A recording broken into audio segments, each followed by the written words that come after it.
¿Cómo están? Ya estamos en la tercera parte de esta serie que llamamos Transiciones y estamos hablando de cambios. Y yo les he preguntado toda la semana, ¿a quién le gusta cambiar?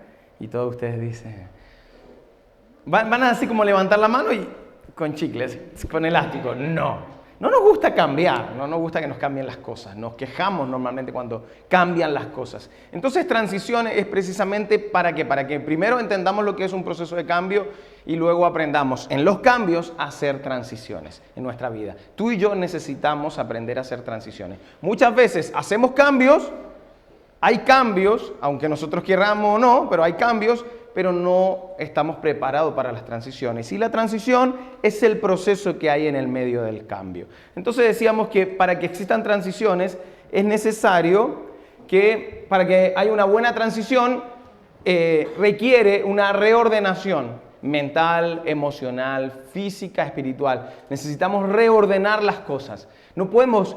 Cuando hay cambios, por supuesto, y como lo dice la palabra, cambia todo. Entonces no podemos pretender seguir siendo lo mismo. Y ese es el problema de muchos de nosotros. Que existen cambios, hay cambios en nuestra vida, cambios en el entorno, diferentes situaciones, y se generan estos cambios. ¿Y qué pasa con nosotros? Es que queremos que se mantenga igual. Y al pretender que se mantenga igual, eso no nos permite hacer una transición y adaptarnos al cambio. Uno dice, y las palabras como que suenan así como cliché, pero adáptate al cambio, ¿cuál es el problema? Si todos los cambios hacen bien. Pero nos damos cuenta cuando hacemos una transición, pero ¿cuántos dolores de cabeza pudimos habernos evitado si realmente aprendiéramos en los cambios a hacer transiciones?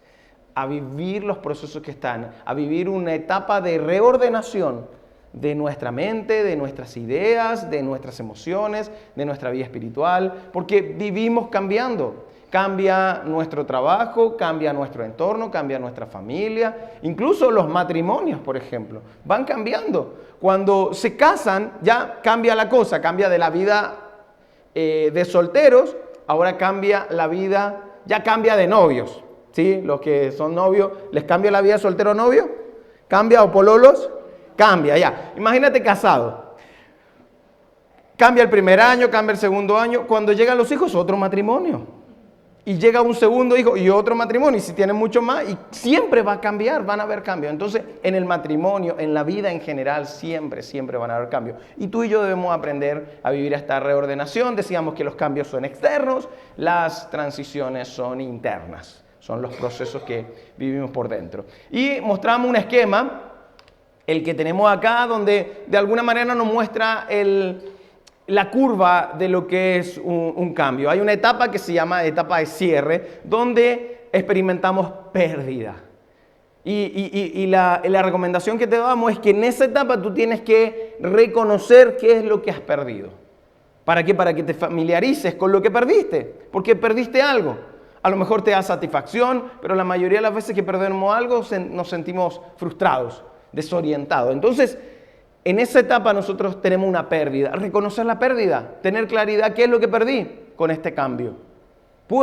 Para que sea algo bueno, tienes que reconocer que perdiste. Para luego entrar en una zona de transición, que es la segunda zona, donde decíamos que es una zona del no sé. No tengo claro dónde voy, acabo de recibir un cambio, un cierre, entonces estoy en un vacío en el medio sin saber qué hacer. Ahí es donde la gente te pregunta, ¿y cuáles son tus planes? No sé, creo que no tengo planes. Y eso es lo que nos pasa en esa zona. Entonces por eso debemos tener paciencia, tranquilidad en esa zona. Y por último tenemos la zona de nuevo comienzo. Pero para que haya un nuevo comienzo tengo que aprender, y decíamos que es importante en una transición, aprender a soltar. Tengo que soltar lo que perdí, la etapa de quiebre en el medio, y para tener un nuevo comienzo. En otras palabras, y voy a hablar un poco más de esto la próxima semana, en otras palabras, no podemos, tomando esto que yo le hablaba del pueblo de Israel saliendo de Egipto, no podemos tener un cambio o una transición correcta si nosotros salimos de Egipto, pero no aceptamos que perdimos algo en Egipto, que hay una zona de transición que es el desierto, donde debemos aprender donde no tenemos claro, donde tenemos que aprender a tener la provisión de Dios y para luego tener un nuevo comienzo que sería la tierra prometida. Es muy difícil si nosotros no experimentamos los cambios con transiciones. Simplemente y dejamos pasar, entonces el nuevo comienzo tampoco lo disfruto. ¿Cuánta gente ha logrado algo, llega al nuevo comienzo y no disfrutó? Porque no aprendió a disfrutar el viaje. No disfrutamos, aprendemos a no disfrutar el viaje. Todo eso es un proceso de transición. Aprender a disfrutar el viaje. Voy a hablar un poquito más la próxima semana. Entonces los nuevos comienzos tienen que ver con esa etapa donde se experimenta mucho miedo. ¿Miedo a qué? A lo nuevo. Temor a lo nuevo. Porque ¿por qué queremos lo viejo? Porque es cómodo. Aunque sea molesto, aunque nos disguste, pero es cómodo y algo que ya conozco. Pero ir a lo nuevo es un problema y nos genera miedo, tensión. ¿Y qué vendrá? ¿Y ahora cómo va a ser? Te cambias de trabajo y estás asustado. ¿Y cómo será? Y todo. Y después cuando lleva un par de meses y la cosa, y tú dices, ay, ¿por qué no me cambié antes? ¿Pasa o no pasa? Y pasa en todo. Entonces el nuevo comienzo, pero ¿qué nos cuesta para el nuevo comienzo?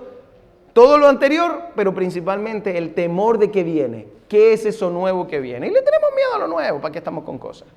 Así que esa es una buena etapa. ¿Y qué se recomienda en esta etapa? En esta etapa se recomienda y que necesitamos es propósito, visión, planificación y poner mucho, pero mucho de nuestra parte. O sea, necesitas propósito, saber para qué lo haces, visión hacia dónde vas, tener un plan, una planificación de lo que quieres. Pero lo otro, hacer la tarea, depende mucho de ti. Y para lograr planificar, visionar y tener un propósito, también necesitas mucho de ti. Ahí es donde tiene que aparecer quién eres. Esto no se trata de empoderarte, tiene que salir algo de ti. Tú dices, pero es que no sale de mí. Yo me siento débil para hacer estas cosas. Bueno, ahí es donde el factor Dios es fundamental en nuestras vidas.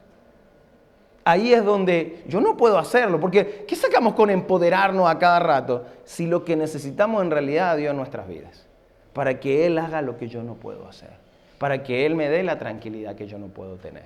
Entonces, necesito mucho de mi parte, pero esa parte tiene que ver con aprender a colocarte donde Dios te pueda guiar.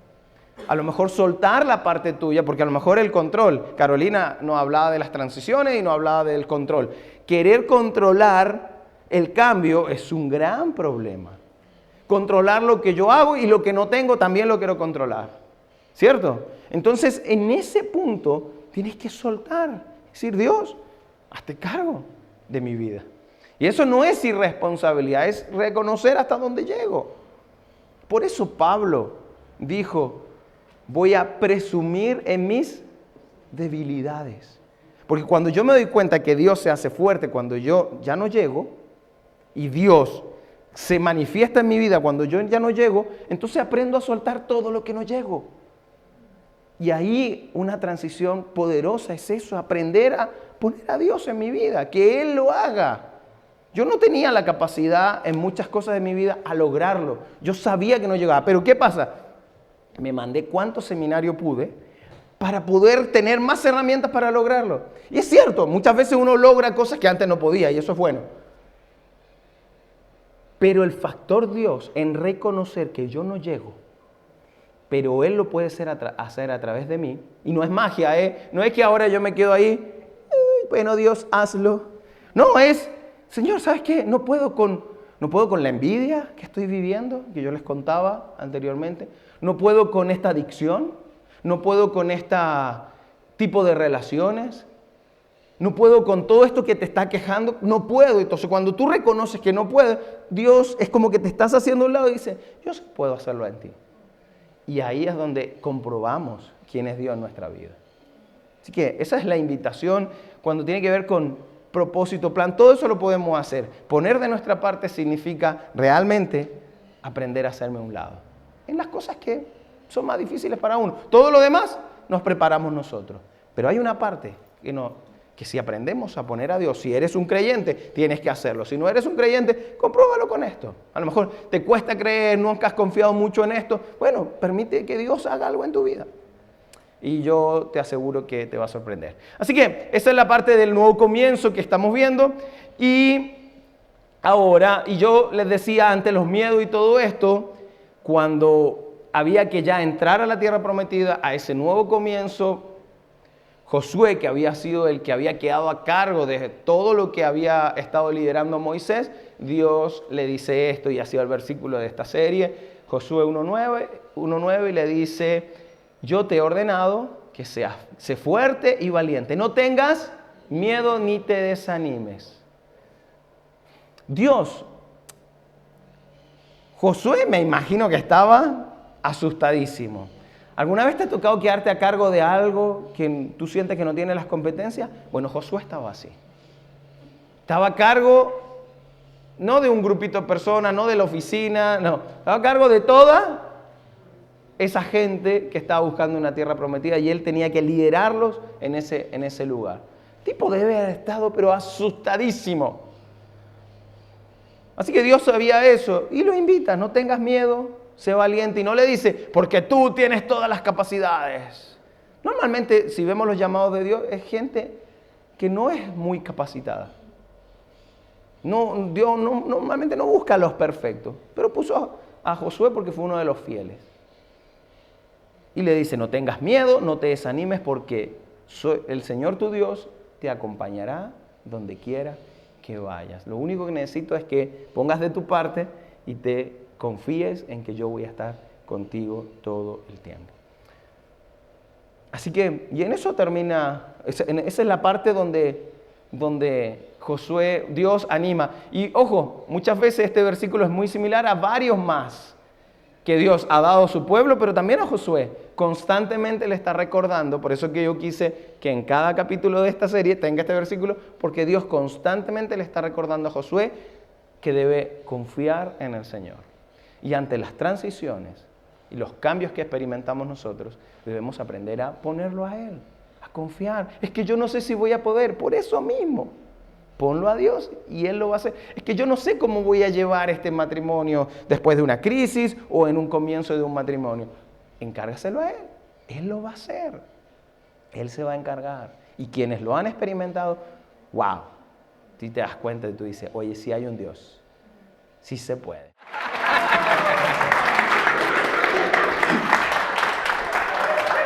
Quien nos va a acompañar en la tercera parte de Transiciones es William Rujano. Un aplauso nuevamente para él.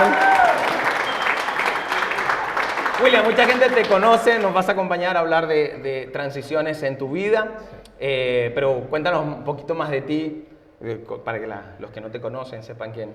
Bueno, William Rujano, yo siempre soy anti presentarme con títulos profesionales y toda esa cosa. Simplemente yo me catalogo como un hijo de Dios, en primer lugar. Soy un hijo de Dios, soy esposo de mi bella esposa Bexabeth, papá de 4 hijos, aunque no que lo los crean. Tenemos aquí. Aunque no lo crean, Juan Esteban, el mayor, tiene 15 años, Leonardo tiene 11, Lilian tiene 8 y Fernandita tiene 2 años. Esas son mis... Y bueno, soy una persona común y corriente que ha decidido entregarle su vida a Dios y disfrutar de las bendiciones que tiene día a día. Eso es básicamente lo que soy. ¿A qué me dedico? Con mi esposa tenemos algo que Dios nos entregó, algo que ni soñarlo, que somos en la parte de recursos humanos, donde día a día hacemos proyectos de reclutamiento de personal. A eso nos dedicamos. Excelente. ¿Qué significa para ti esa mujer maravillosa que Dios te regaló? Wow. Mira, Bexabeth ha sido un regalo de Dios. Mostrarlo así como en la big picture, de manera panorámica, fue lo que Dios tenía destinado para mí luego de ese gran desierto por el cual me hizo pasar. A nivel matrimonial, yo venía de un fracaso muy fuerte, donde me afectó, no tanto por el tema de la relación como tal, porque ya eso se sabía que no tenía norte, sino que tuve que dejar a 2 hijos. Básicamente perdí a 2 hijos. Pero en medio de esa situación, Bexabe fue la que Dios logró darme o darle a ella primero la visión de que ella me conocía a mí, me conoció en las peores circunstancias en mi vida. Pero Dios le dio un discernimiento especial de ver como la espada de los Thundercats, que era ver más allá de lo evidente. De lo evidente. Exactamente. Los que no saben que no son los Thundercats. Sí, somos de 40 no para arriba. Después nos preguntan. Entonces, ella vio como ese diamante en bruto que Dios iba a empezar a moldear y iba a empezar a resquebrajar para ser el hombre quien soy. Si ella no estuviese en mi vida, yo no fuese la persona que fuese hoy día. Así la catalogo yo en este momento. Muy bien, voy mostrando más o menos porque yo sé que Bexa tiene mucho que ver con tus periodos, tus transiciones más importantes, sí. Pero también hay momentos donde te ha tocado estar, y tengo esta foto que sale acá, que estamos a punto de celebrar 7 años, y este es uno de los primeros grupos que nos reunimos, porque ustedes están desde el inicio, después tuvieron un tiempo de rebelde, pero luego estuvieron con nosotros de nuevo, pero ahí están. Nostalgia porque hay personas que todavía están acá, por lo menos Wilma y Carlos, o sea, son... El flaquito de que está ahí es Carlos, ¿eh? Carlos y Wilma, que han sido fieles desde el día 1 y yo cada vez que me toque la oportunidad de estar aquí de este lado de la pantalla, se los voy a reconocer, son un 7. Y está también Wilder y Zoraida. Sí.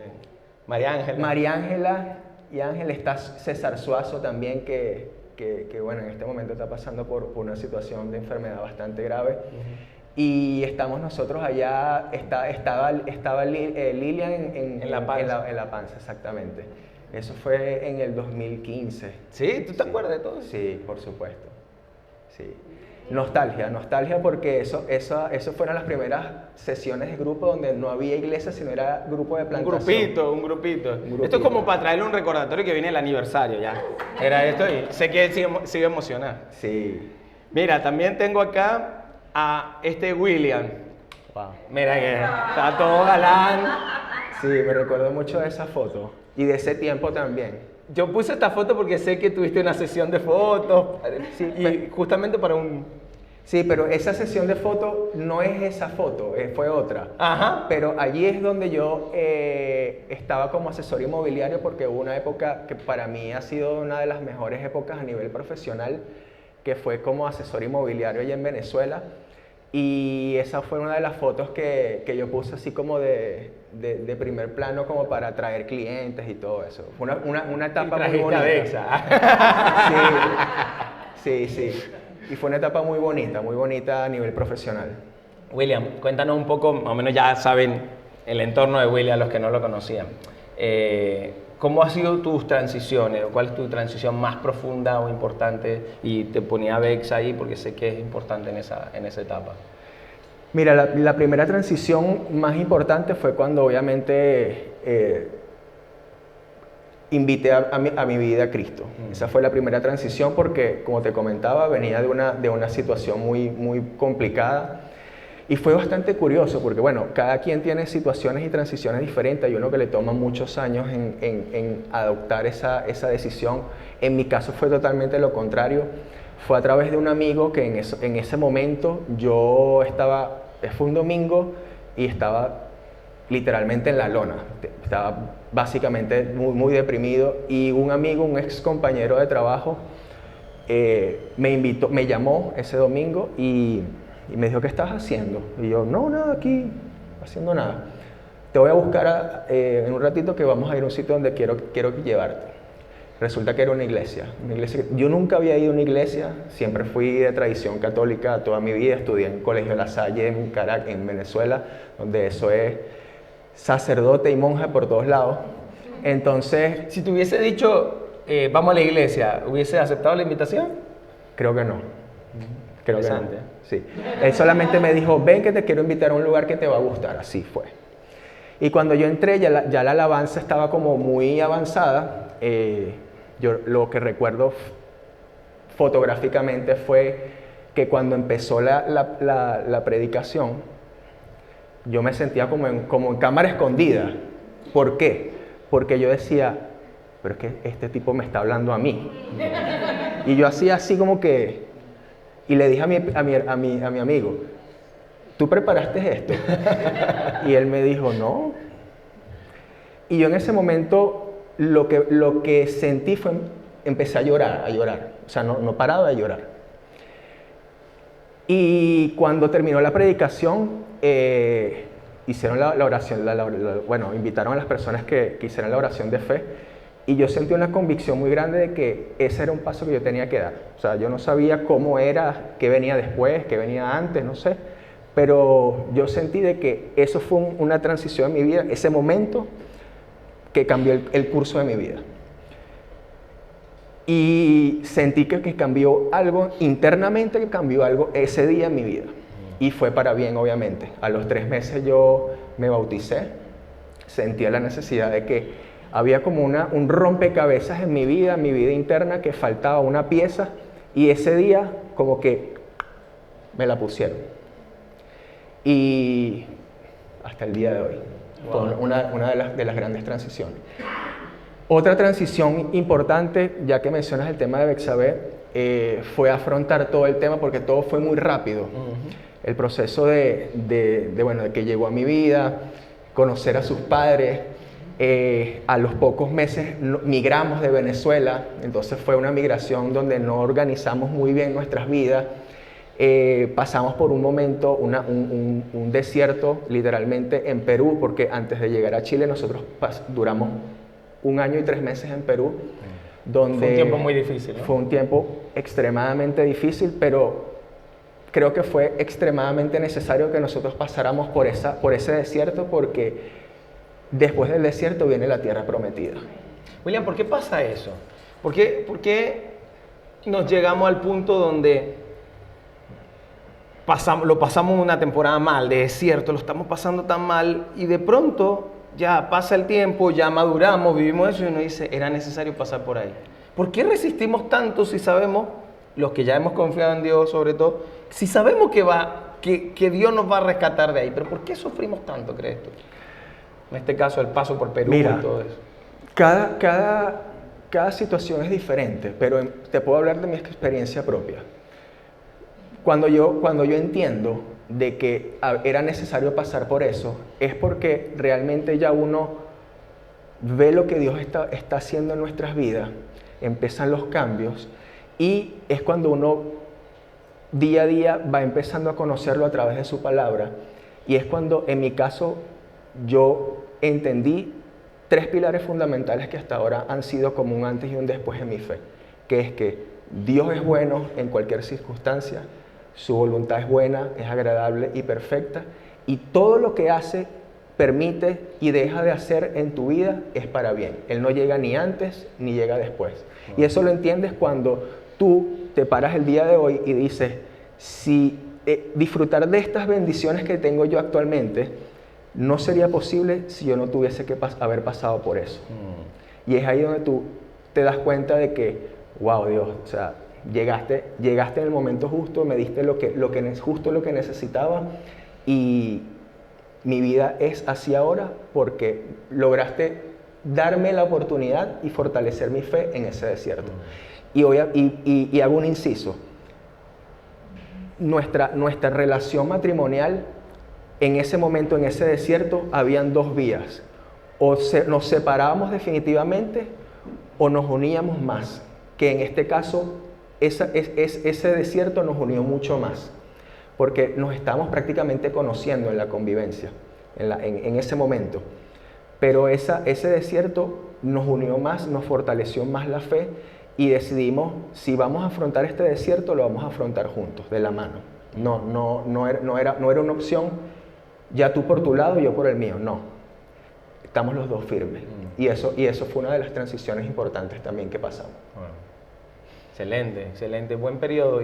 Y anoten los puntos, después se los preguntan las tres cosas.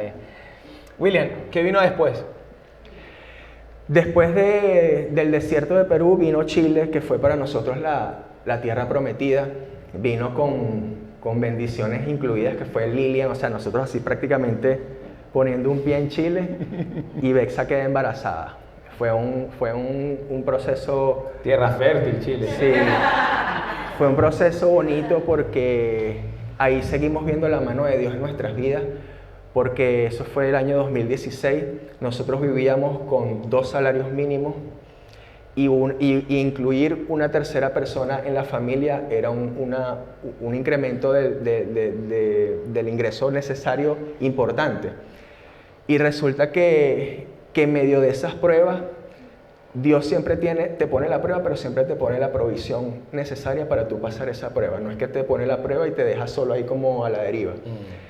En ese momento, yo soy titulado de arquitecto en Venezuela y resulta que en ese momento yo era un albañil de obra en una constructora. O sea, imagínate el contraste de ser el encargado de la obra en ese momento a ser un capataz de la obra. Yo obviamente en ese momento nunca renegué de la provisión de trabajo en ese momento porque era lo que Dios tenía destinado para nosotros.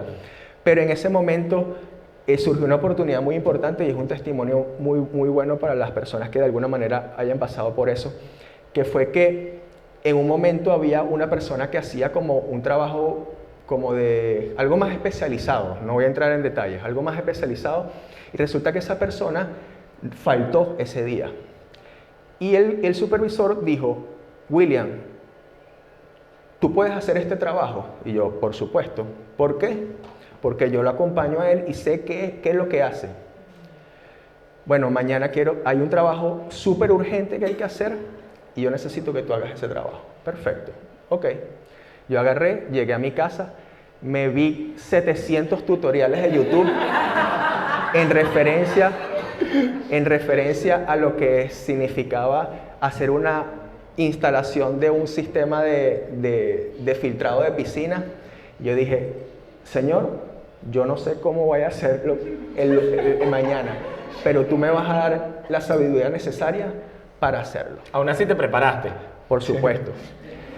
Resulta que ese día realicé el trabajo y se realizó tan bien y en tan buen tiempo que me designaron técnico ahora, o sea, como que el titular, pasé de suplente a titular en ese momento y resulta que de ganar 100,000 pesos a la semana, empecé a ganar 250,000 pesos a la semana.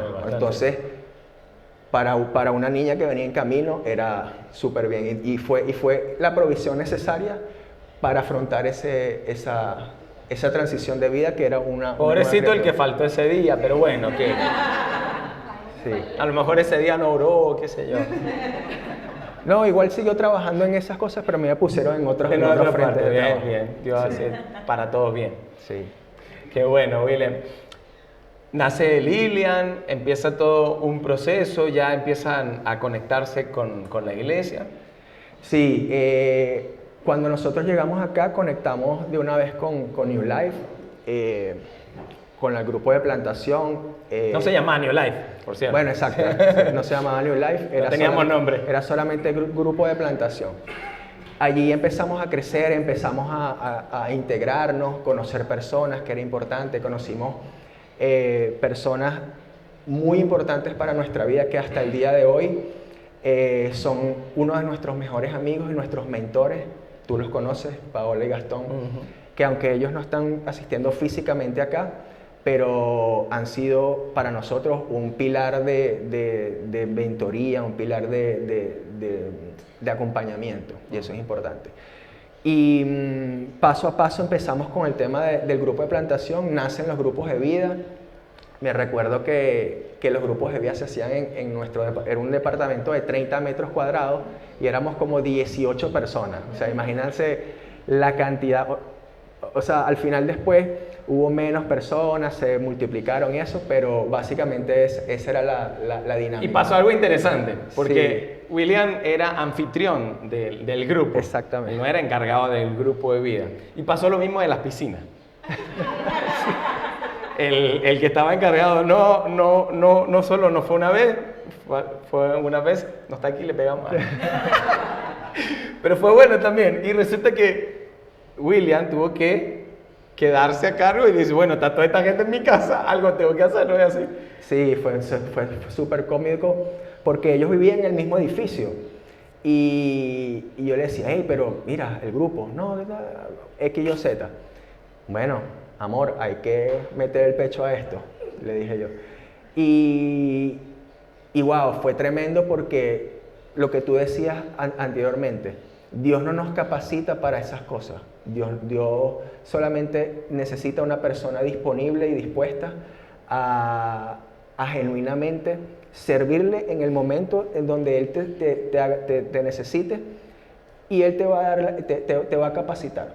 Fíjate que el grupo de vida en ese momento no era ni siquiera de matrimonios, era un grupo muy abierto con temas muy transversales, pero siempre desde ese día y hasta el día de hoy que tenemos la oportunidad de seguir dentro de un grupo de vida, en este caso de matrimonio, yo considero que para nosotros el tema de ser genuino y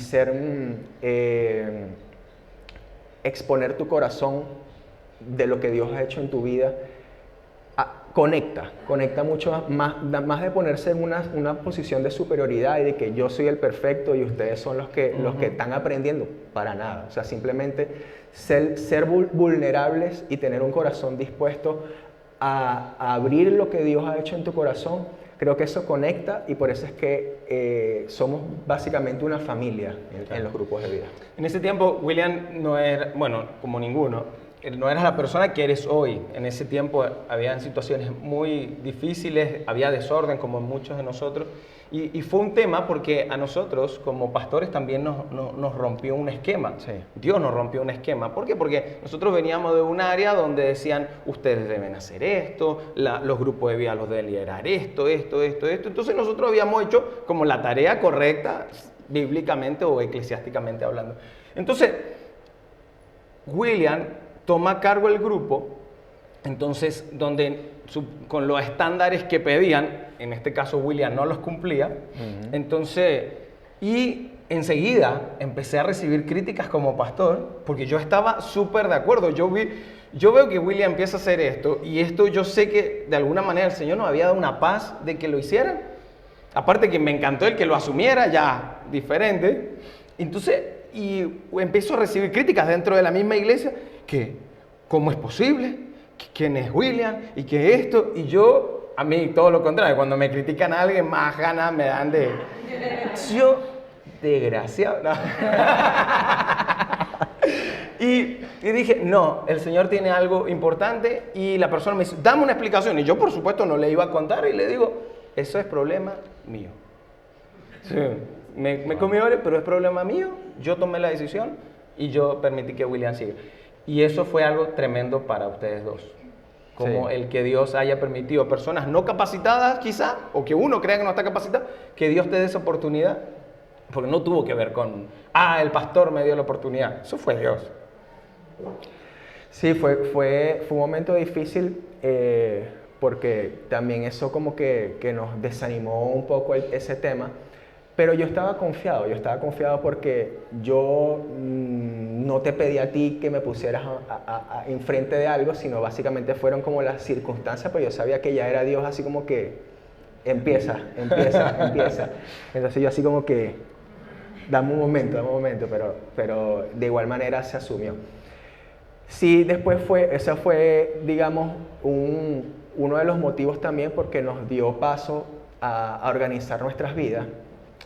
Nos casamos ya formalmente, civilmente, digámoslo así, porque todavía nos toca poner la parte eclesiástica, pero nos casamos y eso fue un paso de obediencia importante porque yo sé que Dios hace todo tan sincronizado, pero que nosotros no entendemos a veces los tiempos de Dios. Siempre queremos ver la pintura completa y Él solamente te muestra es un pedacito o una escalera. Ajá. ¿Me entiendes? Entonces, expectante. Luego de eso, hay una... que yo cada vez que escucho esa palabra que nos dio Jerry en el 2016, donde él de alguna manera nos confirma que para nosotros esa conexión, esa unión que hay entre nosotros no fue algo fortuito ni fue algo emocional, sino fue que Dios nos conectó para un propósito. Y que literalmente un extracto de la palabra fue: ustedes han sido llamados para un ministerio. Básicamente eso. Y que lo más importante para mí, que él dice que el enemigo ha querido separarnos o nos ha querido distraer de ese camino, pero es porque ya él sabe de que Dios tiene su mano metida en eso. Y que los dolores, o sea, nuestros dolores de todo ese transitar, de todas esas transiciones, desde que nos conocimos hasta el día de hoy, van a ser testimonio para otras parejas donde van a ser restauradas. O sea, esos dolores que Dios nos ha permitido tener y nos ha permitido transitar, se van a convertir en un testimonio para que otras personas se puedan acercar a Cristo. Básicamente eso. O sea, cuando alguien se sienta, no me siento capacitado para esto, no sé arreglar piscina, no sé liderar un grupo, no sé tantas cosas, y ustedes pongan ahí, rellenen esa parte, entender de que es Dios el que lo hace por nosotros. Si tú vas a esperar a que Dios, estés capacitado para hacer algo, déjame darte una mala noticia: nunca vas a estar capacitado para hacer algo, en referencia a un ministerio de Dios. Sino que Dios ve Dios conoce tu corazón. Dios tú no le tienes que echar cuento a Dios de cómo eres ni qué es lo que no eres, sino que Él ve tu corazón, y simplemente tener un corazón dispuesto y genuino, básicamente eso. No es un tema de yo querer exponerme para que otras personas digan: wow, este tiene una vida maravillosa, porque nadie la tiene, sino simplemente estar dispuesto a que Dios use tu vida como un instrumento para que no es que brille yo como William Rujano, sino para que brille la obra de Cristo que hay detrás de una vida transformada. Eso es básicamente lo que hace Dios. Y eso es muy potente, y es muy potente para muchos de nosotros. Quizá hay gente acá, conozco mucha gente, que Dios le ha llamado, le ha mostrado cosas, y se han atemorizado quizá en esto de un nuevo comienzo, de atreverse a una transición, porque principalmente no tiene que ver con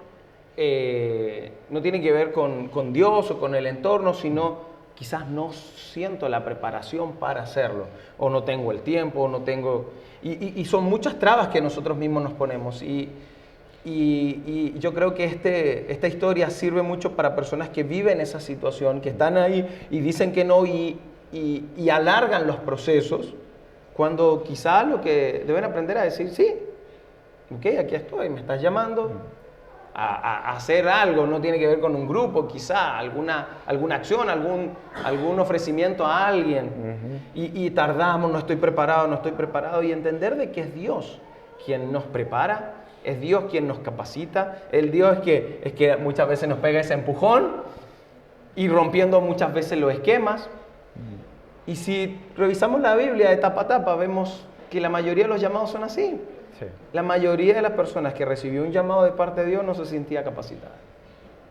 Y un llamado no tiene que ver con ser pastor, ¿no? Es simplemente una función, algo que Dios puso en tu corazón para hacerlo. Así que, William, ¿qué podemos recomendarle a estas personas que todavía están ahí en esa situación de no me atrevo, no me siento capacitado? Mira, creo que algo importante que debemos hacer y marca un antes y un después en la vida de cada persona creyente en Jesús es que estar solamente un domingo por 2 horas dentro de la iglesia y suponer que Dios te va a llenar en esas 2 horas para toda la semana, creo que esa no es la vía. Nosotros tenemos que cultivar y ser intencionales en tener una relación particular con Él. ¿Y a qué me refiero con particular? No necesitas estar 7 horas orando, ni leyendo las horas 10 horas, la Biblia 10 horas, sino simplemente apartar un tiempo intencional, sean 5, 10, 15, lo que tu espíritu necesita conectarse en ese momento con Dios, y ahí Dios te va a hablar. Eso creo que es como el respirar espiritual que nosotros necesitamos todos los días. No es solamente que tú vas a un congreso y te vas a llenar un congreso de avivamiento y vas a estar encendido por 3 meses. No, eso no pasa. O sea, eso realmente no pasa. Creo que el hábito se tiene que construir y ser intencional.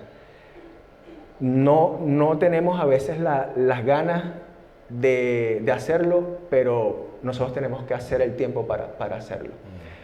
Lo otro es reiterar lo que te acabo de decir, es que si tú quieres estar preparado para algo, déjame darte una mala noticia, nunca vas a estar preparado para eso. Pero si Dios te va a dar la oportunidad de tú ir paso a paso, creciendo y decir, wow, hoy estoy 2 peldaños más arriba de lo que Dios me ha permitido estar. Y eso es importante. Y tercero, y creo que es lo más importante, es que no se trata de nosotros, Mauricio. Realmente hay veces que, claro, nuestra carne nos invita a que queremos estar expuestos siempre, estar de este lado de las cosas, y no estar del otro lado a veces incomoda. Ser reconocido, que en la calle te digan, William, lo hiciste bien. No, para mí lo más importante, Mauricio, y te lo digo de todo corazón, es que cuando yo llegue a la presencia de Dios, en algún momento, me diga, bien, buen servidor fiel, entra en el reposo de tu Señor. Eso para mí, ya eso lo paga todo. Entonces,